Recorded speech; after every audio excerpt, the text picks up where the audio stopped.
in Joel chapter 2:23. Be glad then, you children of Zion, and rejoice in the Lord your God, for he hath given you the former rain moderately. And he will cause to come down for you the rain, the former rain, and the latter rain in the first month. There are going to be two rains. The former rain and the latter rain. That means somebody needs to get ready that it's about to rain. Not only is it about to rain, but it's going to rain a double portion. The former and the latter. So I just want to talk to you a minute about the sensation of what we're feeling in our services here of late. I want to talk to you about climate change. Climate change. Now we can ask the professionals to weigh in, especially the Democratic professionals to weigh in on what is causing severe climate change. It has something to do with livestock or something. I have no idea what they're talking about. However, maybe it's greenhouse emissions. Maybe it's various other aspects of what's going on. Maybe it's just a lot of hot air that's being released by politicians in this hour. I am so disappointed that nobody bid on that. I said maybe it's just a lot of hot air being released by all, A-L-L, on both sides of the aisle, politicians right now. Have you ever heard the biggest bunch of junk in your life coming out of Washington, D.C.? I'm nervous about our country.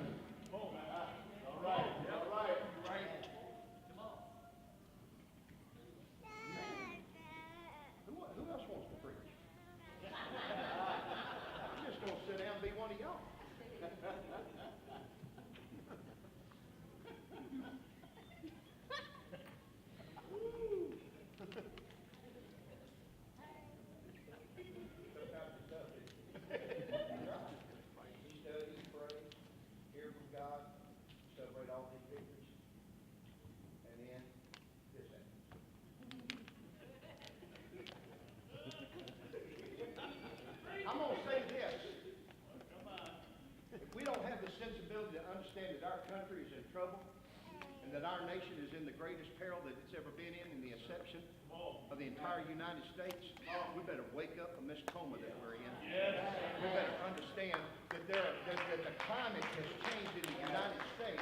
The climate has changed in this world. So if it's changed that drastically in the world in which we live, then don't you think that God has got countermeasures by His Spirit for our climate change that's going to bring the church from one place to another?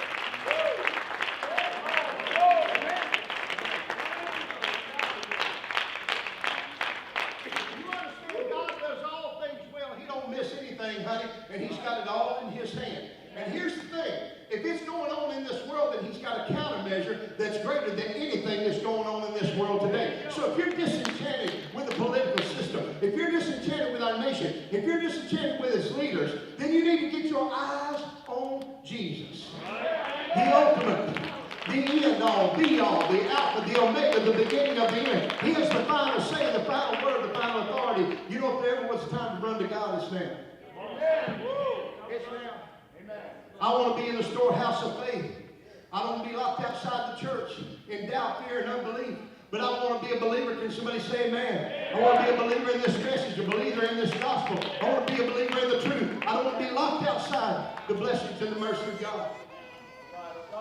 Haggai chapter 2 verse 9, the glory of this latter house shall be greater than of the former.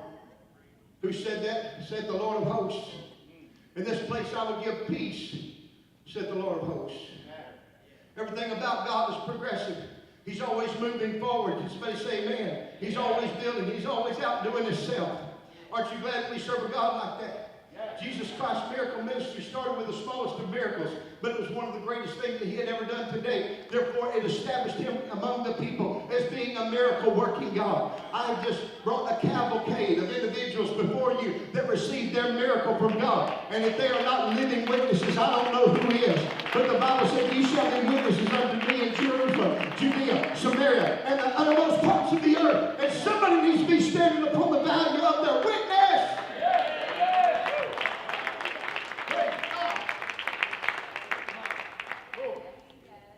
Jesus did not know the word impossible, Matthew 19:26. But Jesus beheld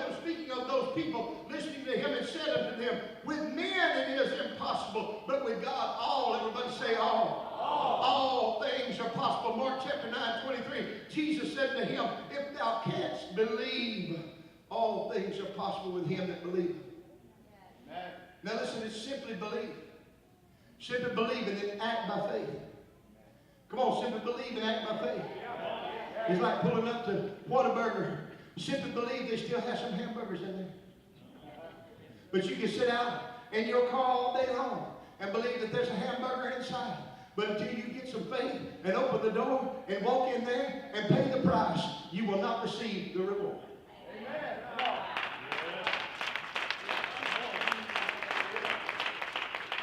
You knew somewhere I was going to get to a food analogy in there somewhere, didn't you? All right. Oh, Lord. All right. I'm so sorry. Man, it's getting hot up here. I'll tell you that. We look and we see impossible conditions. We see darkness, confusion, hopelessness, perversion, corruption. We see the impossible. Jesus looks at the impossible and he only sees the probability and the possibility for a miracle. It's a perfect backdrop. I said impossibility is the perfect backdrop for all things that are possible through him. Amen. Has anybody here ever experienced a hopeless moment just in the last 12 months?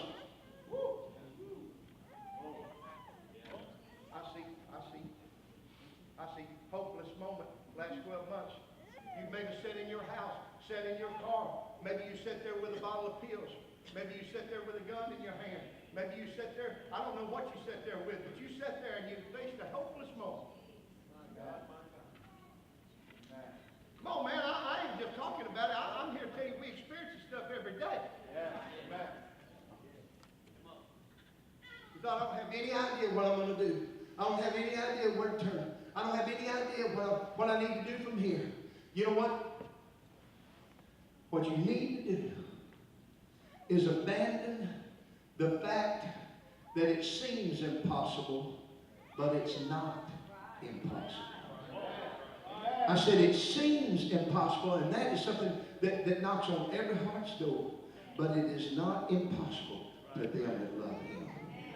Jesus looks and he sees the perfect opportunity through the lens of impossibility, through what we see, for the perfect backdrop for his glory to be manifested. What looks like a breakdown to you and I is a breakthrough in the Holy Ghost. If you and I just get a hold of it. You know what? And sometimes we got to break down our way of thinking, Brother Ted. We got to break down how we think, how we would do it, how we thought it would go, our preconceived ideas of his glory and how he's going to work things out. You know, often we want to help the Lord. Often we feel like, you know, Lord, you ain't doing it fast enough, or you ain't doing it the way I thought, or ain't enough money in it the way I see it. Right. No, Lord, help us, Lord. Amen. Or this isn't going just exactly like I planned. Let me tell you something. There's a reason in the Bible says his ways are not our ways, but they're higher than our ways as far as the heavens are above the earth. Yeah. Amen. So he's going to do things differently than you and I. So stop getting frustrated with a God whose power, intellect, and his glory are greater than we could possibly even fathom. You understand, when he comes in, the Bible said it's joy unspeakable and full of glory, and the half has not been cut. Don't preconceive how you're going to receive the Holy Ghost. Don't preconceive how you're going to receive a blessing from God. Don't preconceive that you're going to have just one baby. You might have triplets. As a hush falls on the crowd. Everybody's looking at their husband, their wife. Woo! Stop painting God into a corner. Amen. And just let God be all he can be. And do all that he has the power to do. Come on. Come on, it's time for climate change. Come on, it's time for climate change. I got to get, man, I ain't got just a minute. We can look around and see what is happening in our world. Assess how bad it is. We can get depressed. We can go hiding under the covers. We cover our heads, say it's hopeless. That everything's perverse and corrupt and wicked. Or we can look in the Word of God and see that our best days are ahead of us. And we have not experienced anything yet that God wants to show us. You know what? In the hour that you think not, God is working in a way that you could possibly not understand. I'm here to tell you. I'll tell you 2 ways that the Lord was working. The devil may think he's winning, and he's thought that before. When he had all the babies slain in Egypt by Pharaoh, he thought he was destroying all possibility of there being one raised up who would lead the children of Israel out of bondage. He had all the babies killed. Is there any parallel to what we are seeing in our nation today? Seeing our leaders today sanctioning the killing of babies. It's been going on for thousands of years. And when the enemy thought that he could keep the next Messiah of the people in the Old Testament from being born, then he had his man kill all the babies that were in the land. But is it any wonder that in an effort to try to thwart God's will and God's desire and God's purpose from being fulfilled, God put his promise in Pharaoh's house and made Pharaoh raise him to be the salvation of the very people he thought to destroy. Boy, let go of that plan, honey. Not only was he raised up in a Hebrew nation, not only was he raised up by a Hebrew mother, but it was paid for, it was sanctioned, it was delivered by the king himself. The king raised up the deliverer, and the king raised up that which no man could raise up. When the children of Israel were trapped by the Red Sea, you know the story, just a few days later, entangled in the wilderness, the Egyptian army was coming in on them, closing in on them. God turned the Red Sea from what looked to be no way into a highway. They walked through that mess on dry ground. They got to the other side and took up 12 stones and they built an altar. And they said, what in the world are these 12 stones? They said, when the children of the next generation pass by this way, Brother Luke, and say, what mean of these stones? They said this will be a witness and a testimony that when we had our backs to the Red Sea, that our God went before us. We walked right through this sea on dry ground, and this is a lasting memorial. And the Bible says, and to this day, those 12 stones are still standing. That is an open-ended promise in God. I'm waiting right now for archaeologists to uncover the exact site of the crossing of the children of Israel when they dig down on that beach far enough, Brother Luke, and they find 12 stones stacked one upon the other. The Bible says right here that those 12 stones are standing there to this day. I don't think that means that they washed away somewhere, but they're still there, and it's going to be proven that God went before them. I'm telling you, you might be facing an insurmountable problem, situation. It might be financial, marital, it might be psychological, it might be anything that you can conceive. But God wants to go before you and make a way with a seat-filled way and give you enough strength at the end of the journey to make an altar for His glory. You can show your kids, you can show your fellow man, you can show your fellow church member. This is the place where God heard my cry, where He delivered me, where He saved me, where He saved my son from cancer, where He gave me the gift of the Holy Ghost, where He gave me that job making 3 times more money than I could possibly ever fathom. Come on, man. In the name of Jesus. Yeah, the devil's working hard. We see all this evil, perversion, various things. Just don't turn the switch of faith off. Turn your faith off, because without faith it's impossible to please God. He's up to something big, and He saved the best for last. The Bible says, in the last days I will pour out my Spirit upon all flesh. We're seeing as a testimony the divine nature of God's plan. Amen. Musicians, would you come? The best way to know that you're headed into a new season. And I just want to ask the question as I close this message as quickly as I can. It's a little loud right here, Kelly.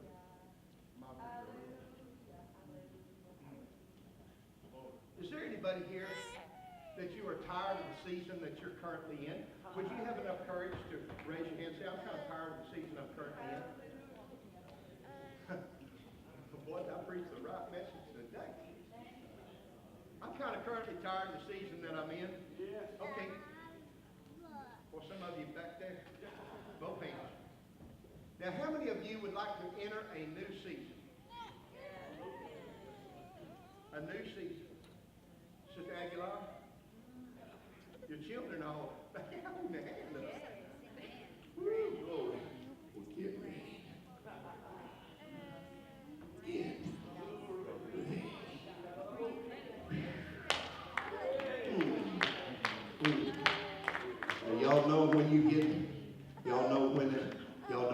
new season is coming? You know how to tell when a new season is coming? The climate starts to change. The climate starts to change. We're just talking about climate change. You know, when you're about to enter a new season, the climate starts to change. Now, we've had some of the nastiest, coldest, rainiest, dreariest, horrible weather in the last 3 or 4 months that I can remember. I'm just ready for some beautiful sunshiny days. I'm ready for a cool breeze, not a hot, but cool breeze. I'm ready for a definite climate change in my world. But I'm also excited. I'm also thrilled to know that among God's people, there's an atmosphere of faith. There's an atmosphere of hope. There's a definite climate change going on among us. And it's in that atmosphere. It's in that atmosphere that the Lord brings the cool breeze and the sunshine. And He brings the hope for a brand new tomorrow. Would you stand with me all over the building? Even the devil can notice climate change in the church. I said, even the devil can notice a climate change. That's why he's fighting so hard, some of us. That's why some of us are struggling with some things we normally wouldn't struggle with. I said it about 2 weeks ago, but I believe it bears saying again. You know why Satan knows when God's glory is about to be revealed? Because he didn't start out a devil named Satan. He was created as an archangel named Lucifer and was the chief musician of heaven, the leader of all worship.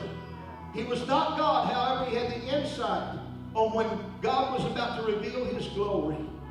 Because every big thing that happened in heaven and earth, the climate in heaven would begin to change. He knew that God was about to order him to do His thing and let all of heaven rejoice. The devil don't know what God's got ready to do in your life, but he just knows when the climate starts to change. He's going to hug and bug and fight and fuss. He's going to throw a bunch of monkey wrenches in the thing.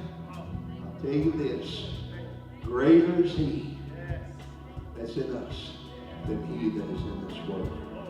Satan is all too familiar with the glory of God. Let the devil paint the darkest, saddest, most perverse, and corrupt picture of hopelessness and despair. He's the father of lies and the father of a smokescreen. He knows that his time to trip you up is short because he can sense a heavenly climate change.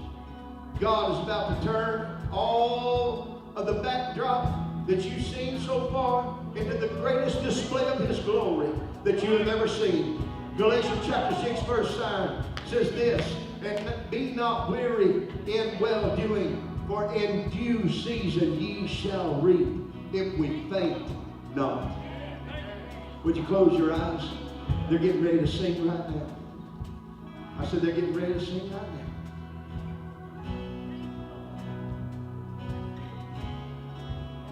I can't help but believe that I hit the nail on the head for somebody today. Dealing with some stuff, some things that rocked your world, that shook the planet. But I'm here to tell you, that's just smoke and mirrors. Because what God has for you is not only going to come after the breakdown, but it's going to come to you as a breakthrough. So somebody needs just to trust the Lord with your whole heart. As they begin to sing right now,